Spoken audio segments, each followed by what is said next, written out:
So I decided to do a video on the past 4 years of my life, just to show you where I'm at.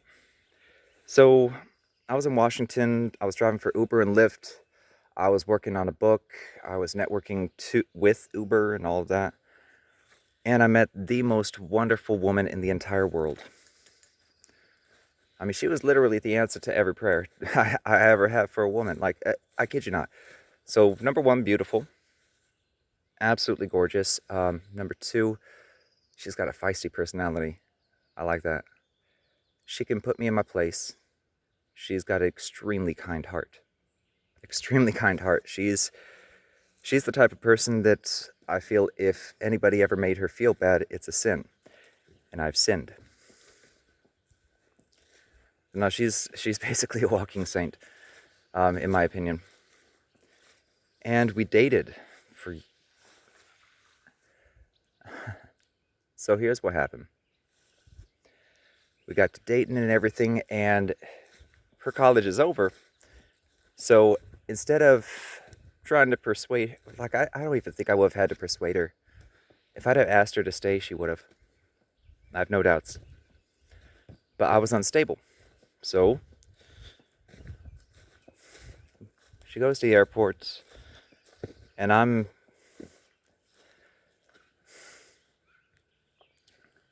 Sorry. She goes to the airport, and I get on my grind. What ends up happening a couple months later is my Ford Fusion was acting funky. It was making noise. And I mean, it basically made noise. I told the passenger, hey, I'm gonna get this repaired. Let me drop you off and get this done. Asshole still reported me, but whatever. Being nice to people doesn't matter in Seattle. I see it. I go there. Test me on that one. So I go to Les Schwab. They quote me at $900, and I'm just like, I don't have that because I need a completely new brake system. The brakes were seized and so on and so forth. The dealer hid the fact that there was water damage, severe water damage, and it's my only car, so I can't exactly take it back or do any of that stuff or complain. Like, this is my income. So Les Schwab, I didn't have the credit because since Southside Chicago, I had to go into a little bit of debt, and I was, cleaning up that debt. So my credit wasn't there. So I'm living in the same state as my father. You remember that guy, that asshole that kicked me out at 18 when I said, let me take a semester to figure out which college I want to go to? That guy? Remember him? So at this time, I've been trying to reconnect to him. And the telltale signs are there. Like, he's not the one that calls me first. I call him first. Always has been that way. Always. And if I don't call him, he doesn't call me, which is... Right now, I'm loving it. So anywho, call him up and I say, please, for the love of fucking God, help me. And it takes begging. Like, you know how fathers and sons and, hey, this is mechanic stuff. I've done that stuff before. Let me teach you something. Or let me help you out. No. This is one where you have to beg. And he's giving me these excuses like, I ain't gonna co-sign for you. Why would I do that for my own son? And actually help him. So, but he decided to help me with the mechanical side of things. Like, okay, if you can get the parts, we'll do it. Because most of it was going to be labor, right? And I had 300 barely. So I'm like, okay, I've done the top round of die before. I let him know it's like, it's going to put me really hard up. So let's make sure this works. And we get over there, we find out, okay, caliper's seized. It was the driver's side caliper. And we can't get it out. He tried, I tried, we tried. And, I mean, he put in legitimate effort that day to help me mechanically. And he had a neighbor that was a mechanic. So he goes to that neighbor. Keep in mind, at this point, we should probably be going to Les Schwab. But my thought is, he saw me as a risk. And he wasn't willing to take the risk on me, even though he has absolutely zero background to back that up. But he also didn't know me as an adult. He only knew me as a teenager and kid. So, and he didn't believe half the stories that I accomplished since moving out. I mean, it's a strained relationship. I tried, he stopped trying. So he calls up his buddy across the street, mechanic, and the guy comes over. He's like, yeah, I can't move it either. And he's like, okay, let's do this tomorrow morning. I ask, what time do you want me here? He says, I wake up at 6:30. And I mean, I know I got a face, and I know he was fucking with me when he did it. And he got the reaction he wanted. I did not want to wake up that goddamn early. So we ended up setting a thing for 8 o'clock. I'm going to arrive. I'm going to take an Uber. My dad was already there because he lived across the street. No, I think, yeah. I got my car there, left my car there, took an Uber home. And then the next morning, my father picked me up. When we got back, the car was done. So the neighbor had taken care of it early in the morning. You know, nice old retired mechanic dude and whatnot. It's like, okay, cool. Thank you, right? I get to driving later on that day. The afternoon, the brakes squeak again. See, the guy was a mechanic. He knew the most basic stuff in the world, right? Like bleeding your brakes. That second passenger reported me, and Lyft deactivated me for using an unsafe and driving an unsafe vehicle. Because to Lyft, they didn't give a damn. Those companies, they're all about that bottom dollar. Any pretense that they show you about, we really care. No, it's, we really need to keep our drivers. Like, that's all it is. I know people on the inside. Let's be real. So, brakes squeak again. And, like, what happened? I get deactivated from Lyft, and now I'm just on Uber. And my father's still not co-signing, because he's got some excuse, right? My mother ends up co-signing with me. And I end up getting the damn thing paid off. But, and I mean, my mother was my saving grace. Otherwise, I was going homeless. Like, I didn't have anything left. I had to get that car on my own. I mean, I just moved. Like, what the hell? I can't tell you how undervalued I feel by my father. I don't get it.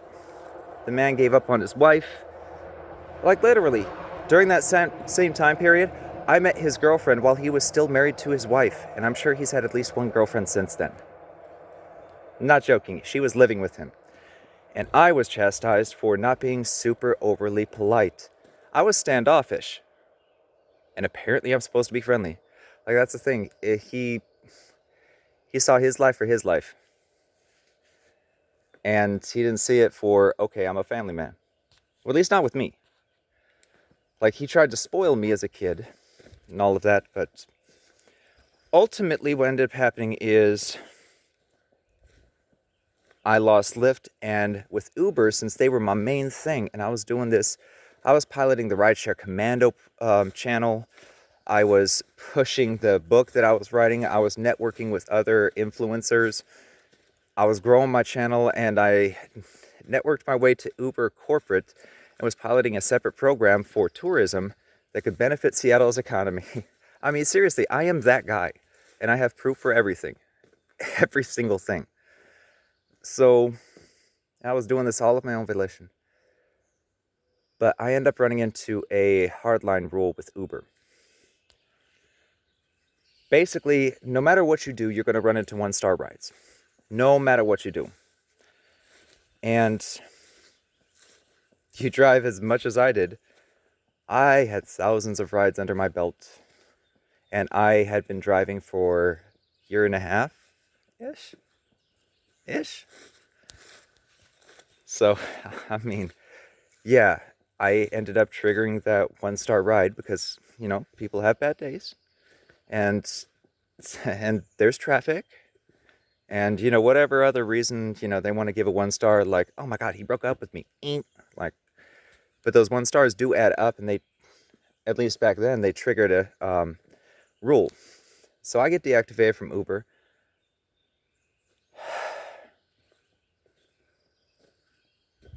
And I mean, I'm discombobulating the timeline just a tiny bit. I'm condensing it. But the Ford Fusion, the one that I had to get repaired, yeah, there was another mechanical part that went out on it, so I ended up getting into a Hyundai Santa Fe, which thankfully, my father knew the dealer, but again, he wasn't co-signing. Now, remember this. Remember, he's not co-signing from me. This is going to be important in a second. So, I get into a Hyundai Santa Fe with digital package. I deck the halls and line them.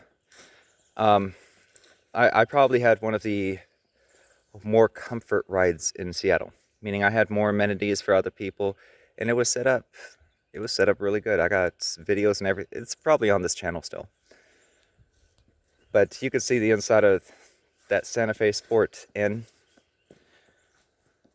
I was driving with that. My mother co-signed, my father wouldn't. And while I'm in the middle of doing the rideshare commando stuff and all of that, because the Ford Fusion, I was doing it then and I did it afterwards, I was really pushing. And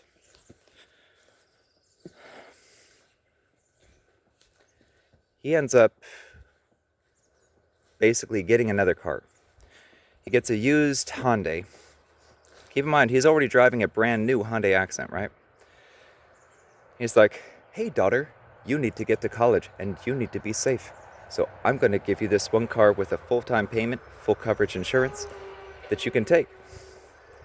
So he bought her a car so she can, do the college thing and all that good stuff.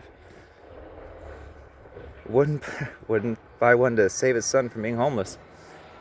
Which, that's kind of what I had to go to my mother. And then,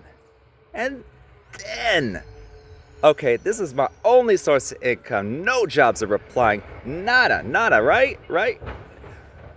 And then they try to shame me for being desperate and going to my mother. Not just him, my older sister too, my younger sister. Like, what the fuck? All of you got hand-ups. My older sister's an heiress. My youngest sister, she had the car and all of that. I was the one kicked out at 18 when he was trying to get his life together. I went from shopping colleges to surviving.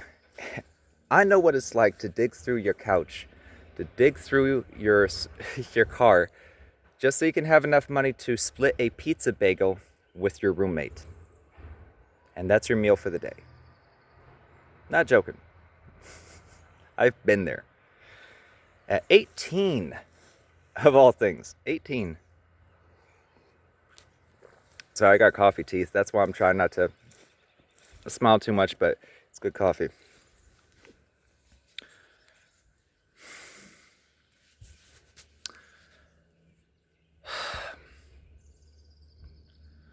So, another series of unfortunate events happens, and I end up losing my apartment. Get this. I get wrongfully evicted, but then there's no eviction on my record. Why? Because the property management company has screwed it up. The long story short, they got fired like right afterwards. And I come back with a lawyer, only do I go after the property management company that's super big and no longer affiliated? Do I go after the owners that aren't necessarily responsible? I'm just fucked, and I'm living in the Ramada Inn. And I lived in the Ramada Inn for 2 months. I'm glad I sent my lady back. I'm glad I didn't send her. I'm glad I didn't fight her going back home, because I was unstable. So Uber gets the rule activated, and I ended while I'm living at the Ramada, and I've got about 3 days to figure things out. The fourth day, I slept in. Did you know that you can really comfortably fit a twin mattress if you fold down the back seat into a Hyundai Santa Fe Sport?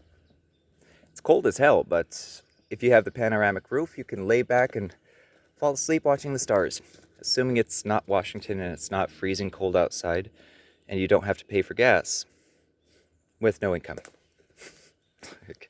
I've been there. I've slept in my car.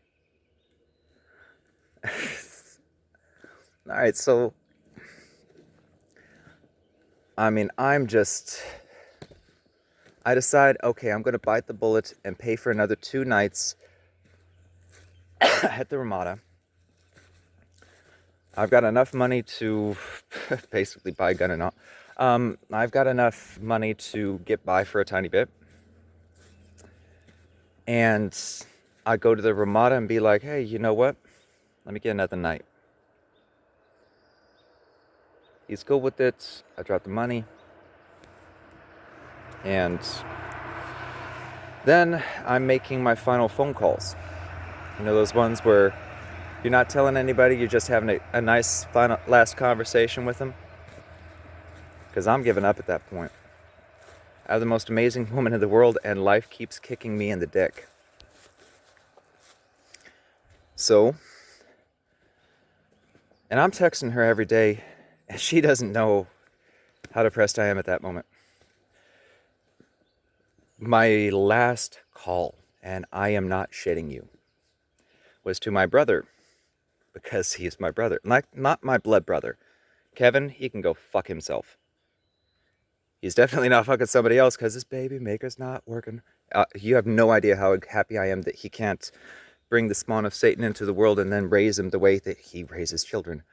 I hate my brother with everything in me.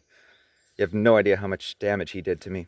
He was worse than my father, with the amount of damage, head splash damage that came from his actions. He was so much worse than my father. And he didn't care. In fact, believe it or not, he forgot about it like a couple years later. Seriously, I'm not joking. My mother had to remind him when she was calling and finding out. Fucks over his brother hard. I spend years struggling. Years, man. You have no idea how bad. Wow, just a 20-something person working 2 jobs nonstop for up until like 26-ish.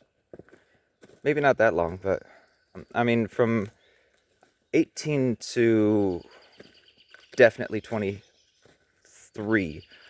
I was doing the 2 jobs thing. I was doing the 60 to 80 a week. But we're not going to go into that.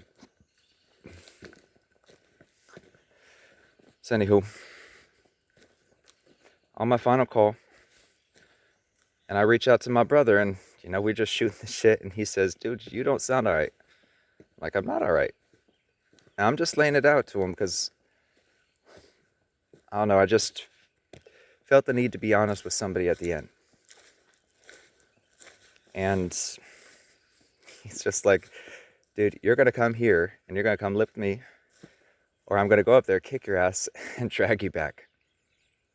No, he says, I'm going to go up there with my truck, kick your ass, throw you in it, and then drag you back here. Yes, he did say that. He's an awesome brother. I love him. So I end up going there, and he's got a full house. And the one thing I was trying to avoid all the way through is I didn't want to stay with family. I knew better, but I didn't have much choice. And he's got a full house and a family and all of that. And I just got fucked by family, in a way. Like, it's just the double standard. Like, holy shit. Okay, you'll help her, but fuck me again. All right, great.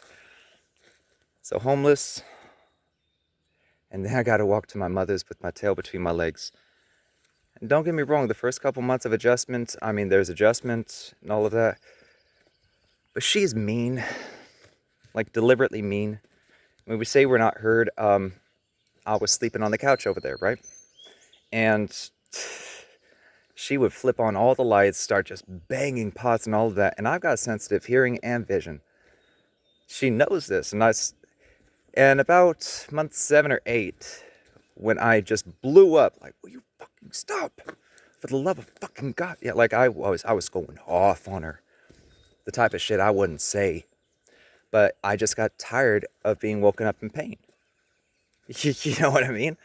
And even then, if you made a single noise, if I made a single creak, if it was after 6 o'clock, she was already up and just turning on every light and everything like that. It's like there was complete blatant disregard. Watch the other videos, you'll hear some more stories. And I've got so many more. Like how she... So I say all this to say this one thing. Every step since meeting the woman of my dreams has been to try and build a life for us against all fucking odds. I have been throwing my everything into it. Everything that I possibly had. And then my mother won. My father won. I ended up, after 3 years of being on my mother's couch. 3 years. Should have been 6 months. 3 years. No jobs were calling back. And she was getting in the way of businesses that could have done so well. Especially with COVID. I was pushing my online brand and she just had to get in the way. She just had to. Yeah. All you got to do is just stay away. See that little corner in the garage that I'm going to clear up that you promised you wouldn't be in? Like, my family's a liar. My family are just complete fucking liars, and I don't get why I had to be the black sheep. But every single step I was taking was to, and have taken, was to build a life for the woman of my dreams. And only in December did I...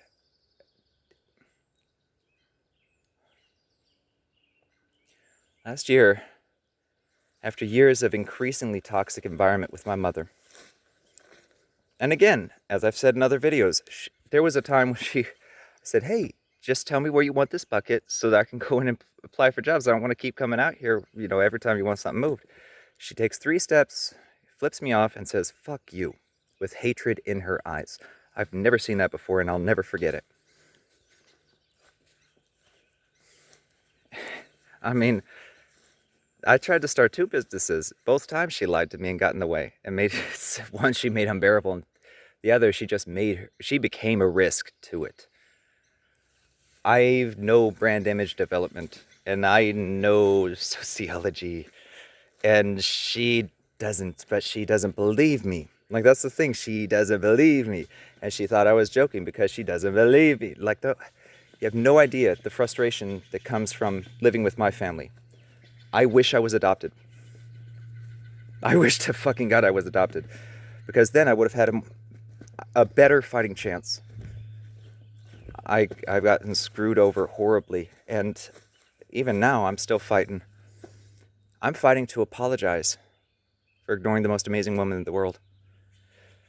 3.5 years. 3 to 3.5 years of constantly fighting with the sole goal of building a life for her and I. Talking with her the whole time. I'm like, it was never supposed to get this far or be this long. And my family's so apathetic. In fact, one thing I'm going to do on Twitter pretty soon is I'm going to post the final emails between my mother and I, just so you can see the dynamic I'm coming from. Like, you have no idea. Like, people want to look down and all that bullshit. It's going to be very hard to do that with me. When you know the full story, it's going to be extremely hard to look down on me. With everything I've faced, with everything I've had to overcome, and with everything that I have overcome, with all the dedication and heart that I have, and everything that I've tried, and all the effort I've thrown into it, you would be very hard-pressed to look down on me. I gave it my all, and I did it for the woman I love. Still do. Will for the rest of my life. C'est la vie, right?